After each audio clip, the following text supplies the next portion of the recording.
Desfecho de um outro episódio na Guerra do Trânsito. Morreu nesse sábado o rapaz atropelado por um motorista que dirigia um carro de luxo na contramão. Foram 3 meses de luta pela vida num hospital público. Já o atropelador ficou livre depois de pagar fiança de R$30 mil e agora, na justiça, tenta dividir a culpa pelo acidente com a vítima. 3 meses se passaram desde que 2 vidas se cruzaram. Uma delas, a do entregador de pizzas Leandro Leite, de 20 anos. A outra, a do empresário Cláudio Espina, de 45. Cláudio causou o acidente. Responde ao processo em liberdade. Tem direito de continuar dirigindo. Leandro foi internado em estado grave. De lá para cá, sempre piorou. Morreu no final da tarde deste sábado. 17 de abril, um carro de luxo passa em alta velocidade por esta rua de São Paulo. As câmeras de segurança gravam quando o motorista entra na pista da esquerda, que é contramão, para evitar um radar instalado do lado direito. Não existe vídeo do acidente que aconteceu na sequência.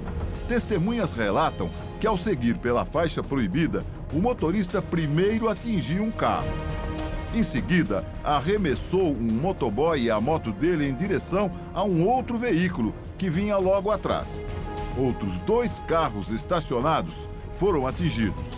Na moto estava Leandro. Cláudio dirigiu o carro. Ele tentou fugir do local, mas foi detido por testemunhas. Cláudio chegou a ser preso, mas foi liberado depois de pagar uma fiança de R$30 mil. Ele fez o teste de bafômetro 7 horas depois e não estava alcoolizado. A mãe de Leandro, dona Cirlei, conversou com a nossa equipe dias antes da morte do filho.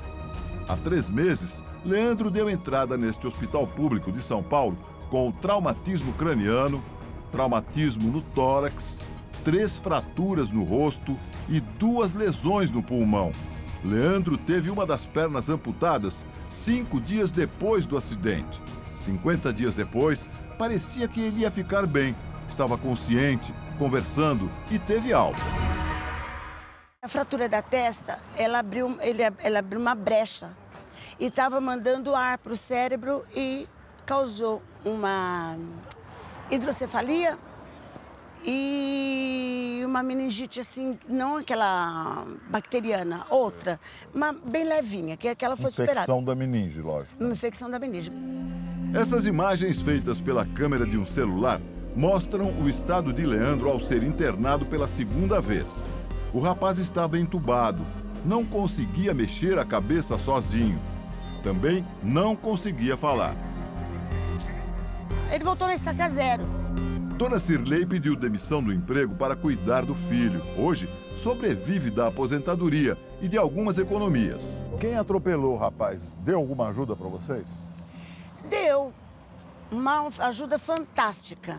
Ele mandou um apoio, 2 apoios para a cabeça, aquele tipo caixa de ovo. Um para a cabeça e outro para o pé. Que deve custar o quê? Se custar R$30. A família tinha uma angústia, não confiava no tratamento que Leandro recebia no hospital da rede pública. Por isso, entrou com um pedido para fazer Cláudio pagar um tratamento particular. A justiça negou o pedido até que o hospital mandasse mais informações. A família de Leandro também pede uma indenização a Cláudio. Os advogados do empresário não quiseram gravar entrevista ao Domingo Espetacular. Uma amostra da linha de defesa deles está neste documento enviado à 10ª Vara Civil de São Paulo.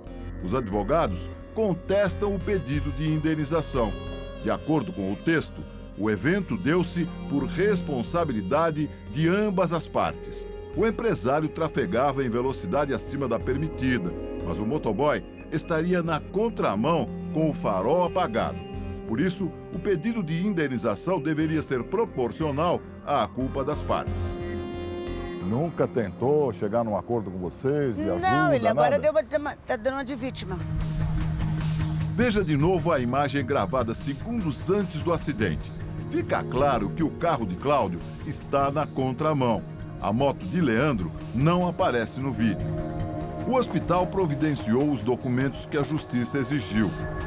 Mas, segundo a advogada da família dele, demorou demais. Na quinta-feira, quando o juiz finalmente aprovou a ordem para Cláudio pagar o tratamento médico, Leandro teve morte cerebral.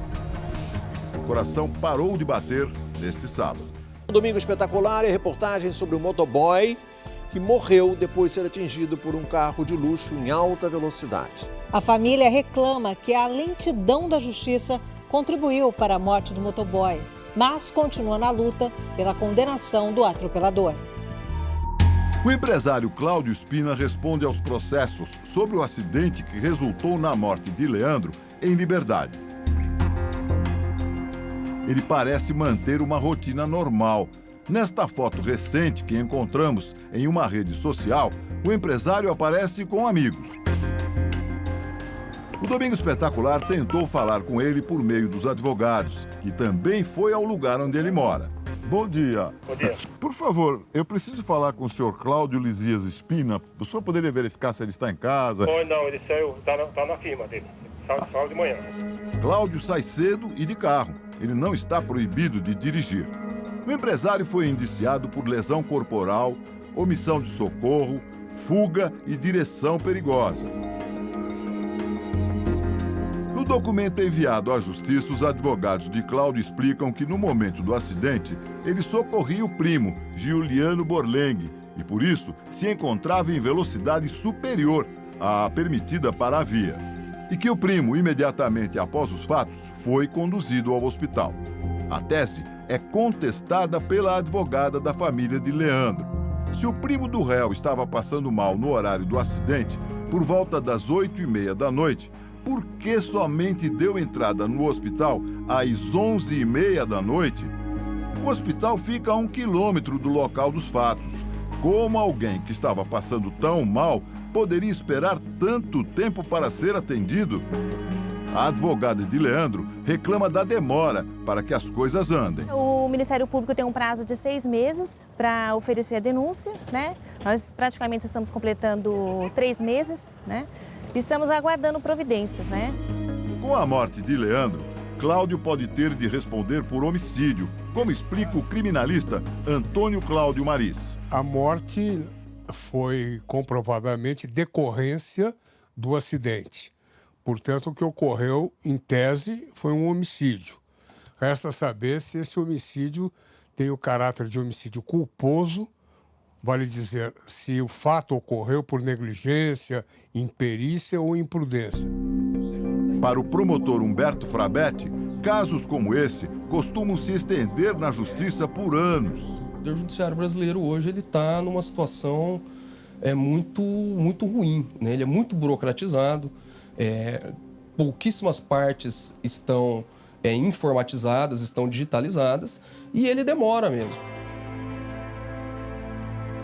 Voltamos a falar com Dona Cirlei, mãe de Leandro, neste sábado, dia em que ele morreu. Como se um trator tivesse passado em cima de mim e de volta. Porque enquanto eu tinha vida no cérebro, a gente tinha esperança, né? Mas agora... Eu esperava cuidar dele. Agora... seja o que Deus quiser, não sei. Como é que vai ser a sua vida a partir de agora? A vida tem que continuar, né? Agora como, não sei. Não tenho planos de nada.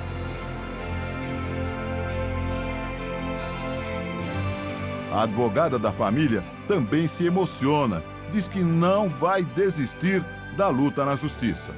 Não é vingança de forma alguma, entendeu? É tirar esse tipo, pelo menos um tipo, de um cidadão que coloca uma sociedade em risco. Porque nós estamos tratando de um garoto de 20 anos que trabalhava, não era um pedinte, nós não estávamos, em momento algum, durante todo esse período em que ele se encontrou hospitalizado, não houve pedido de esmola, de levar vantagem. Mas Dona Cirlei, a mãe, parece não ter muita esperança. A senhora não acredita na justiça? Não acredito. Aqui não. Se fosse em outro país, com certeza ele teria ido preso.